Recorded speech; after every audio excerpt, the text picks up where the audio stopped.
کہ جنہیں کلمہ نماز نہیں آتا، جنہیں مسائل معلوم نہیں ہیں، وہ قرآنوں کے ساتھ نکل کر یہ بھی سیکھ لیں۔ اس لیے نئے لوگ اسلام میں داخل ہوتے تھے، ان کو دعوت اللہ کے لیے نکالا جاتا تھا، وہ پرانے صحابہ کے ساتھ نکل کر خروج کے زمانے میں دین بھی سیکھ لیا کرتے تھے، دین بھی سیکھ لیا کرتے تھے۔ اصل بات یہ تھی، تو میں نے عرض کیا کہ سب سے اہم چیز آپ کی دعوت میں عمومیت ہے، کہ آپ کسی انسان کا درجہ اس سے کم نہیں سمجھتے تھے کہ آپ اس کو دعوت دیں۔ چنانچہ آپ نے سفر ہجرت میں ڈاکو کا راستے اختیار کیا، وہ ڈاکو آپ کو ملے، ڈاکو آپ کو ملے،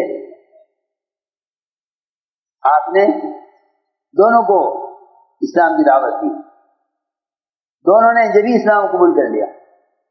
سوچو، دیکھو میرے دوستو، اس کا مطلب یہ ہے سارے قصے کا کہ جب تم کسی ملک کا ارادہ کر کے نکلو گے اپنی جگہ سے، اے اللہ میں تیرے فلاں فلاں بندوں کو تیری طرف بلانے کے لیے جانا چاہتا ہوں، تو اللہ تعالیٰ اس کے اس ارادے اور مجاہدے پر ان کے دل کو نرم کر دیں گے دین کی بات کو قبول کرنے کے لیے۔ اور اگر آپ اس چاہیں کہ نہیں جانے کی کیا ضرورت ہے، یہ سے بیٹھے بیٹھے ایک میسج کر دو، کیونکہ ایسے بھی بے عقل لوگ اس زمانے میں ہیں جو کہتے ہیں اسلامی چینل بنا دو تاکہ اس سے اسلام پھیل جائے۔ ہونا یوسف فرماتے تھے جب حق کو چلانے کے لیے باطل کا سہارا لیا جاتا ہے تو اس سے باطل جلتا ہے، حق نہیں چلتا، اس سے باطل چلے گا، حق نہیں چلے گا۔ جب حق کو چلانے کے لیے باطل کا سہارا لیا جاتا ہے تو اس سے باطل جلتا ہے، حق نہیں چلتا۔ اس زمانے میں اچھے پڑھے لکھے لوگوں کے ذہن سے بھی دعوت کا مفہوم اور دعوت کا تصور نقل حرکت کے اعتبار سے ختم ہو چکا۔ وہ سمجھتے ہیں کہ خروج اصل نہیں ہے، کسی بھی ذریعے سے دعوت پہنچانا اصل ہے، حالانکہ تم صحابہ کے زمانے میں غور کرو، خروج کے علاوہ دین کی دعوت کے پہنچانے کا کوئی ذریعہ نہیں ہے۔ میں تم سے سب سے کہتا ہوں،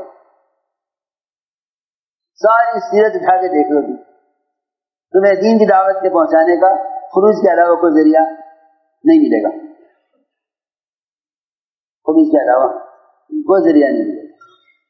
ساری سیرت اٹھا کے دیکھ لو، ایک صحابی ایسا نہیں ملے گا جو خروج سے اور نقل حرکت سے مستثنا ہو، ایک بھی نہیں ملے گا۔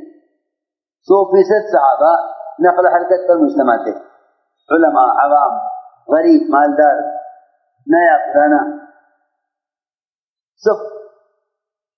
سب کے سب نقل حرکت پر مجتمع تھے۔ ایک صحابی ایسا نہیں ملے گا جس کو جو مدینے میں بیٹھ گئے ہوں یہ کہہ کر کہ بھئی میرے ذمہ تو اور دوسرے بھی کام ہیں لہذا خروج تم کر لو، میں بیٹھ جاؤں۔ یہ بھی نہیں کہ غربا بیٹھ کے کام کرتے ہوں، مالدار مال جیسے پھرتے ہوں۔ ایک ایک سواری پر 6 آدمی ہوتے تھے، باری باری سوار ہوتے تھے، 3 آدمی کے درمیان ایک سواری تھی، حضور اکرم صلی اللہ علیہ وسلم اور آپ کے ساتھ 2 صحابہ اور تھے۔ اپنی باری میں آپ پیدل چلتے تھے، صحابہ نے عرض کیا آپ سوار رہیے، ہم آپ کو سے پیدل چلیں گے، فرمایا کہ نہیں، تم مجھ سے زیادہ قوی نہیں ہو اور جس اجر کی تمہیں ضرورت ہے پیدل چلنے میں اس اجر کی مجھے بھی ضرورت ہے۔ یہ سوچنے کی بات ہے۔